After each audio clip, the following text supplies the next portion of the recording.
क्या आपने कभी गौर किया कि खाना खाने के बाद आपका पेट फूल जाता है, भारीपन महसूस होती है या बार बार डकार आती है? अगर हाँ, तो आज की ये वीडियो सिर्फ और सिर्फ आपके लिए है। बहुत से लोग ये सोचकर नज़रअंदाज कर देते हैं कि ये तो होता ही रहता है, लेकिन हकीकत ये है कि ये आपका जिस्म आपको एक अहम सिग्नल दे रहा होता है कि आपका हाजमा ठीक से काम नहीं कर रहा। और अगर आपने अभी भी ध्यान नहीं दिया तो ये मसला और बढ़ता जाएगा। ये क्यों होता है? हमारे मैदे में खाना हजम करने के लिए खास किस्म के डाइजेस्टिव एंजाइम्स और एसिड्स होते हैं। जब ये एंजाइम्स कमज़ोर पड़ जाते हैं या उनकी मिक़दार कम हो जाती है तो खाना सही तरीके से हजम नहीं होता।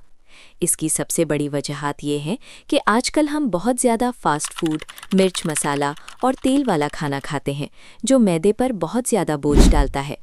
इसके अलावा रात को देर से खाना खाने की आदत भी हजमे को बहुत नुकसान पहुंचाती है, क्योंकि रात को हमारा डाइजेस्टिव सिस्टम स्लो हो जाता है। पानी कम पीना भी एक बड़ी वजह है, क्योंकि पानी के बगैर खाना आंतों में आसानी से आगे नहीं बढ़ पाता।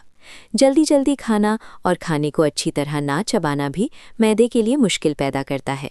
और आजकल की भागदौड़ वाली ज़िंदगी में स्ट्रेस और एंग्जाइटी भी डायरेक्टली हमारे हजमे को मुतासिर करती है, क्योंकि दिमाग और मैदे का आपस में गहरा ताल्लुक है।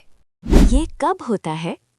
हाजमे की तकलीफ किसी भी वक्त हो सकती है, लेकिन आमतौर पर ये खाना खाने के फ़ौरन बाद या 30 मिनट के अंदर शुरू होती है। बहुत से लोगों को रात को सोने के बाद ये तकलीफ ज़्यादा होती है, क्योंकि लेटने की वजह से मैदे का एसिड ऊपर आ जाता है। सुबह उठते वक्त मुंह में कड़वाहट या मतली भी इसी वजह से होती है। अगर आपने ज़्यादा खाना खा लिया हो, बहुत ज़्यादा मिर्च मसाला खाया हो या खाने के फ़ौरन बाद लेट गए हों तो ये तकलीफ और भी बढ़ जाती है। कैसे पता चलता है कि हाजमा ख़राब है?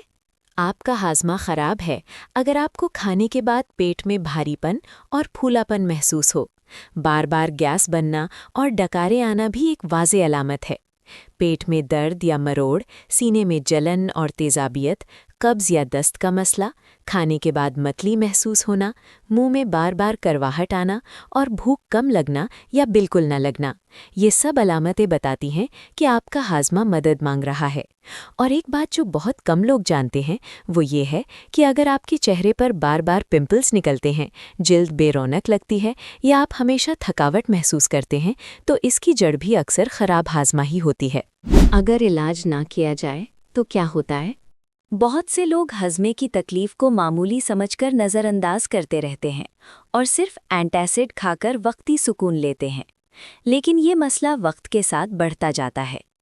लंबे अरसे तक हजमा ख़राब रहने से जिस्म खाने से न्यूट्रिएंट सही तरीके से अब्जॉर्ब नहीं कर पाता, जिसकी वजह से कमज़ोरी, बालों का गिरना, जिल्द का ख़राब होना और इम्यूनिटी का कमज़ोर पड़ना शुरू हो जाता है।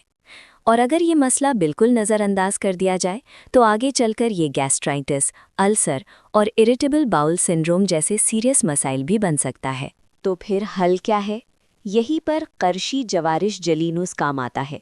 ये कोई केमिकल दवाई नहीं, बल्कि एक 100% हर्बल टॉनिक है जो सैकड़ों साल पुरानी यूनानी तिब के नुस्खे से बना है। इसमें मौजूद सौंफ गैस को फ़ौरन ख़त्म करती है, अजवाइन खाने को जल्दी हज़म करती है, अदरक पेट की जलन और मतली को ठीक करती है, ज़ीरा डाइजेस्टिव एंजाइम्स को दोबारा एक्टिव करता है और पुदीना आंतों को सूद करके दर्द कम करता है। ये सब कुदरती अज्जा मिलकर आपके मैदे को अंदर से ठीक करते हैं, ना कि सिर्फ वक्ती सुकून देते हैं। मैंने खुद सिर्फ 7 दिन में फ़र्क महसूस किया। भरीपन गायब हुई, गैस बननी बंद हुई, सुबह पेट नेचुरली साफ़ होने लगा और चेहरे पर भी निखार आ गया। ये हमारी दादी नानी का वही पुराना ट्रस्टेड नुस्खा है जो आज भी उतना ही कारगर है, बस आज ये आपको मॉडर्न पैकेजिंग में आसानी से मिल जाता है। अगर आप भी हजमे की तकलीफ से थक चुके हैं तो आज ही ट्राई करें।